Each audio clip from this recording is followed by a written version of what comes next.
Buenos días. Entonces, continuando con la ecuación de Nernst y los potenciales de membrana, habíamos encontrado que la ecuación de Nernst nos daba que el voltaje de equilibrio era igual a menos la constante de los gases por la temperatura sobre la valencia del ion por la constante de Faraday, y esto multiplicado por el logaritmo natural de la concentración en el interior de la membrana sobre la concentración en el espacio extracelular del ion K. Si observamos esta ecuación, aunque es muy utilizada y es válida, tiene una gran restricción.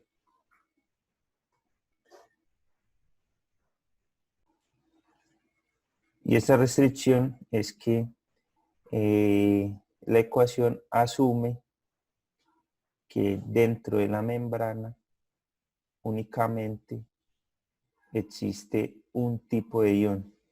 En el espacio intra y en el espacio extracelular únicamente existe un único tipo de ion, que es el que coloca el voltaje en la membrana. Sin embargo, nosotros esta ecuación, para nuestro caso, la podemos interpretar de la siguiente manera. Este voltaje B sub K es el que necesitamos para frenar el paso de iones de un lado de la membrana hacia el otro, conservando las concentraciones en el interior y las concentraciones en el exterior. ¿Sí? Es decir, si nosotros tenemos una concentración en el interior, C sub I, y una concentración en el exterior, debemos aplicar el voltaje B sub K entre las dos paredes de la membrana para que no exista un movimiento efectivo de iones de un lado de la membrana hacia el otro. Eso es lo que nos expresa esta ecuación. Es algo que es importante recalcar, así que si tienen dudas, por favor me las hacen saber.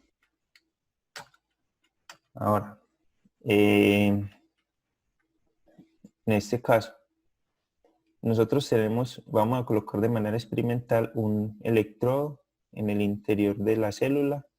Tendremos la membrana celular en esta parte y tendremos en la parte exterior un conductor que va conectado a la referencia. Es decir, vamos a aplicar una diferencia de potencial entre el espacio intracelular y el espacio extracelular. En un primer caso, colocaremos este potencial que vamos a asumir esta situación en el cual el potencial que estamos colocando, SB sub M, va a ser igual al potencial de equilibrio que necesitamos para la concentración iónica en el espacio intracelular y el espacio extracelular. Entonces, con eso logramos que la diferencia de potencial que tenemos entre el espacio intracelular y extracelular va a ser igual al potencial de equilibrio para el ion específico que estamos midiendo. En este caso, ese delta de voltaje va a ser igual a 0 y no va a haber un movimiento efectivo de los iones que se encuentran en el espacio intracelular o de los iones que se encuentran en el espacio extracelular, debido a que se encuentra en equilibrio. Entonces tenemos acá definido el potencial de la membrana, que es igual al voltaje que estamos aplicando. Tenemos el potencial de equilibrio dado por la ecuación de Nernst y tenemos que la fuerza de movimiento del ion va a estar dado por ese delta de voltaje, es igual a el cambio, es igual al voltaje de la membrana menos el voltaje de equilibrio. Tenemos el segundo caso, en el que el voltaje que le estamos aplicando a la membrana o el voltaje de la membrana es menor que el voltaje de equilibrio. En ese caso, tenemos el voltaje de membrana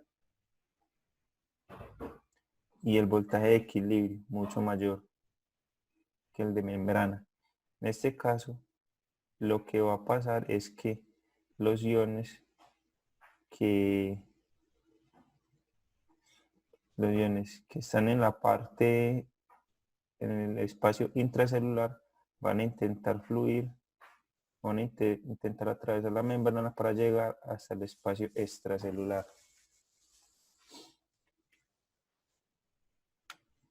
Y tenemos el tercer caso en el cual el voltaje de la membrana es mucho mayor que el voltaje de equilibrio. Entonces, en este caso, tenemos la concentración iónica de la membrana, pero por el hecho de que ese voltaje de membrana sea mayor que el voltaje de equilibrio, parte de esos iones van a intentar fluir hacia el interior de la membrana. Van a intentar atravesar la membrana y pasar al interior al espacio intracelular. Vamos a analizar un caso particular. En este caso tenemos dos tipos de iones. Tenemos una membrana celular, tenemos ion potasio y ion sodio en el interior del espacio extracelular con las concentraciones que se especifican en la diapositiva. Para el ion potasio tenemos 400 mols por metro cúbico y para el sodio tenemos 50 mols por metro cúbico. En el espacio extracelular tenemos también concentración de potasio 400 mol por metro cúbico y concentración de sodio 50 mol por metro cúbico. En este caso, como las concentraciones tanto del ion sodio como del ion potasio son iguales, entonces no hay una tendencia de ninguno de los iones a atravesar el espacio, a atravesar la membrana, debido a que están en equilibrio. Y eso se puede observar también en la medida de potencial que se tiene desde el espacio intracelular hasta el espacio extracelular. Pero analicemos el siguiente caso, en el cual tenemos una concentración de sodio de 400 mol por metro cúbico en el espacio intracelular y una concentración de sodio de 20 mol por metro cúbico en el espacio extracelular. Aquí ya hay una diferencia de concentraciones. Y tenemos una concentración iónica de sodio de 50 mol por metro cúbico en el espacio intracelular y de 440 mol por metro cúbico en el espacio extracelular. También se observa una diferencia de concentraciones. Debido a esa diferencia de concentraciones, vamos a tener que la membrana celular va a ser permeable o va a tener los canales iónicos para el ion sodio abiertos, lo que va a permitir que el ion sodio salga hacia el exterior por difusión, ¿sí? Intentando igualar la concentración de sodio en el espacio intracelular con la concentración de sodio en el espacio extracelular. Eso ocurre porque la membrana es permeable al ion sodio. Sin embargo, vamos a tener una fuerza que intenta mover los iones de, perdón, acá es ion potasio. Sin embargo, vamos a tener una fuerza electromotriz que va a intentar mover, una fuerza de concentración que va a intentar desplazar los iones sodio del espacio extracelular hacia el espacio intracelular para igualar las concentraciones. Sin embargo, en este caso, el potencial de la membrana hace que esta diferencia de concentración no cambie debido a que bloquea el paso del ion sodio justo cuando está llegando a la membrana. Eso también ocurre en muchas ocasiones porque la membrana o los canales iónicos de la membrana se encuentran cerrados y no permiten el paso de esa membrana, de ese ion, lo que hace que se establezca ese potencial de membrana que mantiene esa diferencia de concentraciones, tal como lo muestra la ecuación de Nernst. Ahora, vamos a analizar el caso en el que tenemos una membrana que en el espacio intracelular y en el espacio extracelular está compuesta por múltiples iones. Entonces, vamos a definir el equilibrio de Donan. Este equilibrio asume que la bomba iónica de sodio-potasio o la bomba transmembranal está deshabilitada, o sea, ella no está en funcionamiento.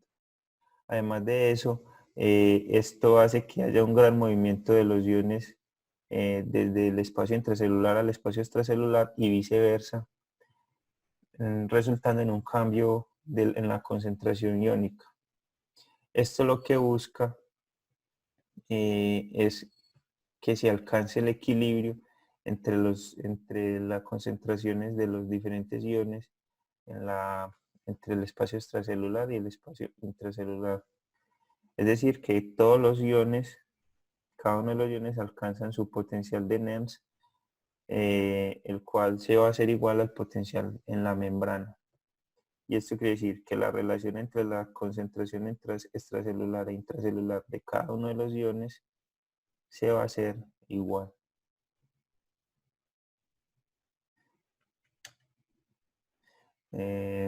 Esto era lo que mencionábamos ahorita, en el cual la fuerza electromotriz o la fuerza de movimiento eléctrico va a ser igual a la fuerza al voltaje de la membrana menos el voltaje de equilibrio, donde esa fuerza electromotriz nos indica que si es igual a cero es que no hay un flujo efectivo de iones. Si es mayor que cero hay un flujo hacia afuera, o también conocido como efflux, y si es menor que cero hay un flujo hacia adentro conocido como influx. Acá una fotografía de Frederick George Donan, el científico que propuso pues esta condición de equilibrio. Y acá les muestro el circuito equivalente para la membrana en condición de subthreshold o por debajo del umbral. Entonces tenemos el espacio intracelular, el espacio extracelular en la parte de abajo, espacio intracelular en la parte de arriba. Acá tenemos el voltaje en el espacio intracelular y el voltaje en el espacio extracelular, y tenemos que el voltaje de la membrana es igual al voltaje del espacio intracelular menos el voltaje del espacio extracelular. Definimos la corriente transmembranal como la corriente que va desde el espacio intracelular hasta el espacio extracelular, y esa corriente se divide principalmente en 4 componentes. Una corriente capacitiva que atraviesa la capacitancia de la membrana, que es aproximadamente de 1 microfaradio por centímetro cuadrado, y unas corrientes de conducción que atraviesan las conductividades del ion sodio, la conductividad del ion potasio y la conductividad del resto de los iones. Entonces tenemos la corriente de sodio, la corriente de potasio y la corriente de Leakage, que principalmente está compuesta por movimiento del ion cloro. ¿Sí? Estos 2 iones son los que más intervienen en el intercambio iónico a través de la membrana. Los otros iones intervienen en menor medida, por eso se modelan como un solo tipo de ion. Pero ahora vamos a modelar, vamos a mostrar la ecuación de Goldman, Hodgkin y Katz. Como les había mencionado anteriormente, la ecuación de Nernst considera que únicamente en el espacio intra y extracelular existe únicamente un tipo de ion, y ahí es donde se encuentra el potencial de equilibrio para ese ion. Sin embargo, la ecuación de Goldman, Hodgkin, Katz ya considera el caso general en el cual en el espacio extracelular y en el espacio intracelular existen diferentes tipos de iones. Esta ecuación tiene una forma similar a la ecuación de Nernst, en la cual utiliza la constante de los gases, la temperatura y la constante de Faraday, y realiza el logaritmo natural de una variable P sub K que se conoce como la permeabilidad del ion específico, en este caso la permeabilidad que tiene la membrana con respecto al ion K, el ion potasio, y eso me indica ese valor me indica la facilidad con la que el ion K puede fluir en un instante desde el espacio intracelular hasta el espacio extracelular o viceversa. Considera también el ion, la permeabilidad del ion sodio y la permeabilidad del ion cloruro. Si observamos el ion potasio, tanto el ion potasio como el ion sodio colocan en la parte superior de la ecuación la concentración en el espacio intracelular, y en la parte de abajo colocan la concentración en el espacio extracelular. Pero el ion cloruro, el ion cloro, coloca la concentración en el espacio extracelular en la parte superior y la concentración en el espacio intracelular en la parte de abajo. Esto se debe a que la valencia del ion cloruro es igual a -1 y la valencia del ion sodio y la del ion potasio es igual a 1.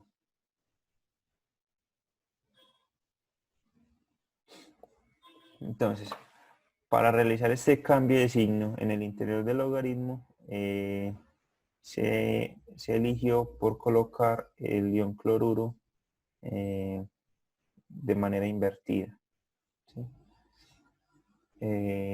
Aplicando las mismas condiciones de temperatura corporal de 37 grados centígrados y cambiando el logaritmo natural por logaritmo base 10, encontramos que la ecuación de Goldman-Hopkins puede expresarse como -61 por logaritmo base 10 de las concentraciones y las permeabilidades, y esta ecuación me da sus valores en milivoltios. La ecuación general me da el resultado en voltios.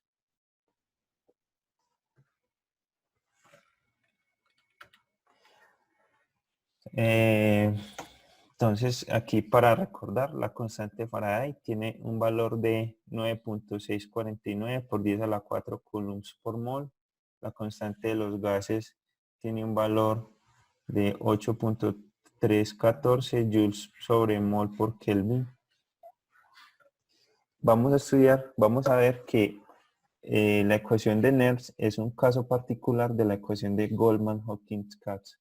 Aunque la ecuación de Nernst surgió primero que la ecuación de Goldman-Hopkins-Katz, en la actualidad se considera que la ecuación de Goldman-Hopkins-Katz representa el caso general y la ecuación de Nernst representa el caso particular en el que solamente existe un tipo de ion. Entonces acá vamos a considerar una membrana. Vamos a considerar una membrana en la que la concentración extracelular y la concentración intracelular del ion cloruro es igual a 0, es decir, no tiene ion cloruro en ninguna de sus partes. Y vamos a considerar que los canales iónicos de sodio están todos cerrados. Por tanto, la permeabilidad de la membrana al ion sodio en ese instante va a ser igual a 0. Tenemos acá una concentración extracelular del ion sodio, una concentración intracelular del ion sodio. Son concentraciones diferentes, pero como los canales iónicos están cerrados, no va a haber un movimiento del ion sodio. Y tenemos la concentración intracelular del ion potasio, la concentración extracelular del ion potasio, y los canales de potasio van a estar abiertos. Entonces puede haber un intercambio iónico entre el espacio intracelular y extracelular del ion sodio.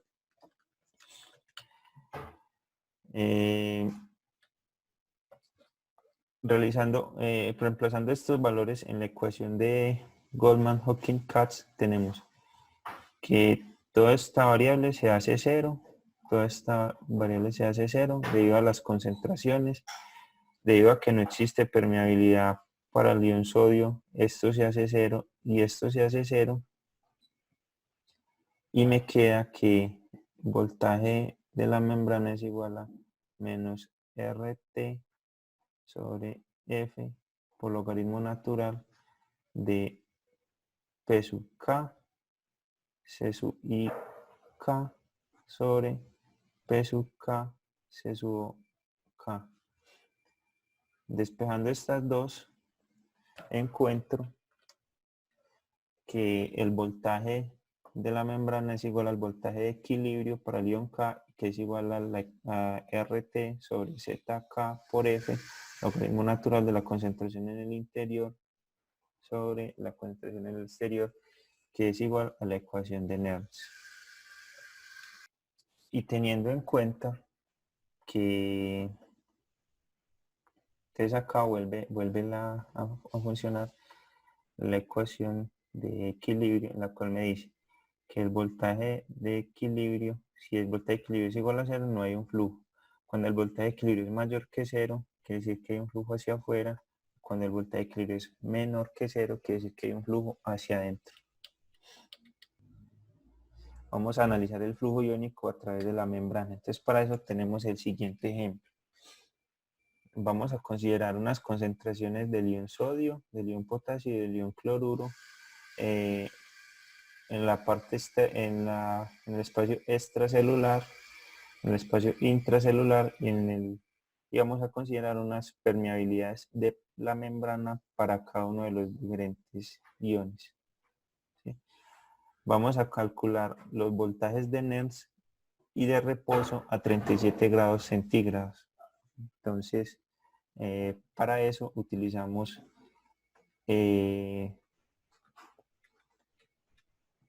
la ecuación de Goldman-Hawking-Katz, que nos da el voltaje de reposo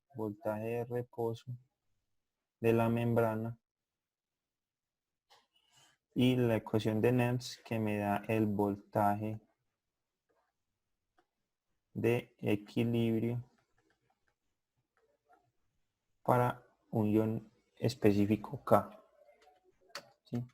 Entonces, calculando los voltajes de reposo, los voltajes de equilibrio para el ion sodio, utilizando la ecuación a 37 grados centígrados, nos da que es de 61 milivoltios. Para el ion potasio, el voltaje de equilibrio sería de menos 88 milivoltios. Para el ion cloruro sería de menos 70 milivoltios. Además de eso, calculando a través de la ecuación de Goldman-Hawking y Katz, tenemos que el voltaje de reposo de la membrana es de menos 70 milivoltios. Ahora analicemos el equilibrio. Entonces, ahora verificaremos el equilibrio de Donald. Entonces, quiere decir que el voltaje, la fuerza de potencial va a ser igual al voltaje de la membrana, es decir, menos 70 milivoltios para el caso del sodio, menos 61 milivoltios como voltaje de equilibrio. Esto me da menos 131 milivoltios, que es menor que cero. Lo que me indica, de acuerdo a la condición de Donald, que cuando el voltaje de Donald es menor que cero, quiere decir que hay un flujo hacia adentro. Es decir, el ion Na entrará al espacio intracelular. Ahora, para el sodio, tenemos voltaje de equilibrio menos 70 menos 88, es decir, más 88. Esto me da más 18, quiere decir que es mayor que 0, entonces el potasio intentará salir. Y para el cloro tenemos menos 70 milivoltios más 70 milivoltios. Esto es igual a 0, es decir que el ion cloro va a estar estático, no va a presentar un movimiento efectivo. Acá podemos observar un poco más en detalle cómo es el flujo. Entonces, en el caso que encontramos para el ion potasio, tenemos que el potencial hace que el flujo intente salir hacia el espacio extracelular.